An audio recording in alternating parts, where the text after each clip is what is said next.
तो शादी वाला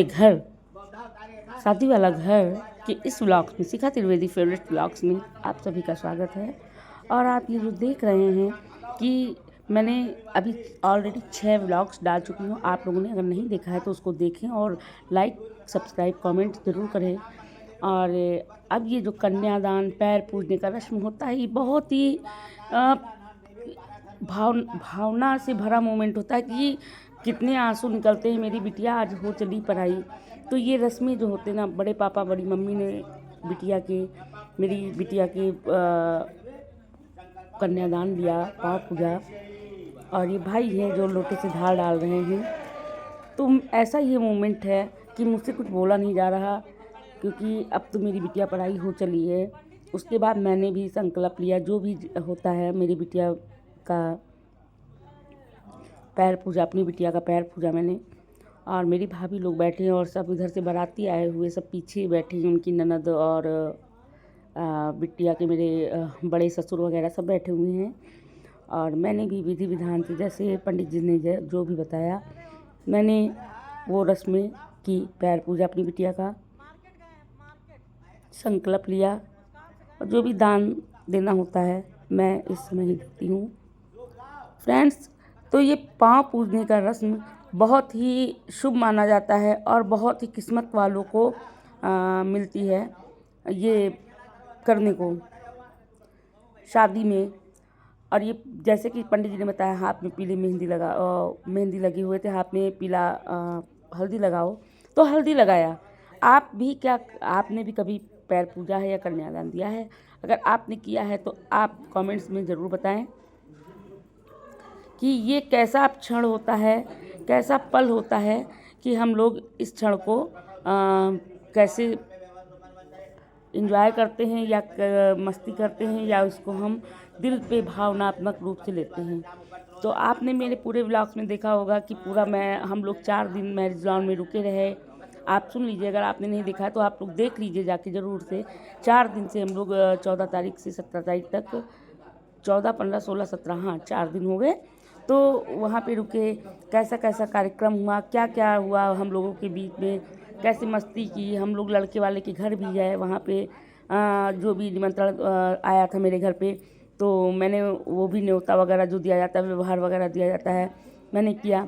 अब ये जो भाई अभी तक पूजा, जो जितने लोगों ने भी पाँव पूजने का रस्म किया उन्होंने किया। अब यहाँ पे दूसरा रस्म जो स्टार्ट होता है, रात भर में जो भी होते हैं स्टार्ट, गाने बजाने होते हैं और ये भाई लावा डालते हैं। क्या आपके यहाँ लावा डाला जाता है? आप ये ज़रूर कमेंट में बताइएगा कि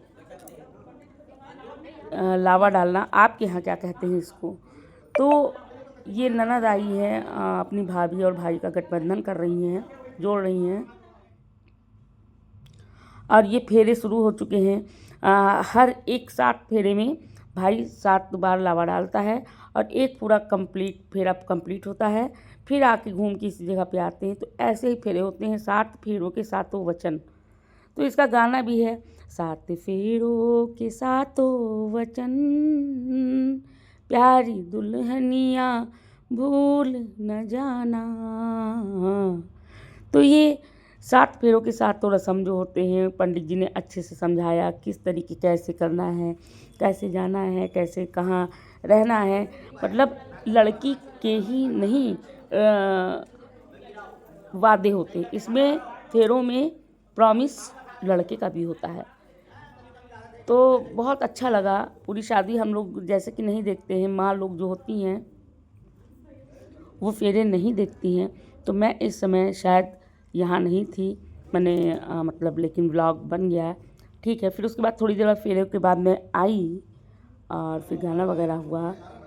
और फिर उसके बाद कन्यादान, भाई लावा डालता है। फिर उसके बाद ये रस्म होती है, भाभी जो मांग बहोरती है, कन्या मांग बहोरती है। तो ये रस्म होना ज़रूरी होता है। सभी लोग बैठे हैं मंडप में और भाभी ने बिछिया दबाई, मांग बहुरवाई। अब कोहबर में आ गए हैं, वहाँ के सारे रस्म ख़त्म, अब कोहबर। और ये सबसे लास्ट मोमेंट, विदाई। दस्तूर दुनिया का हम सबको निभाना है। बेटी घर बाबुल के किसी और की अमानत है। बेटी घर बाबुल के किसी और की अमानत है। दस्तूर दुनिया का हम सबको निभाना है। मैया पे क्या बीत रही। Thanks for watching.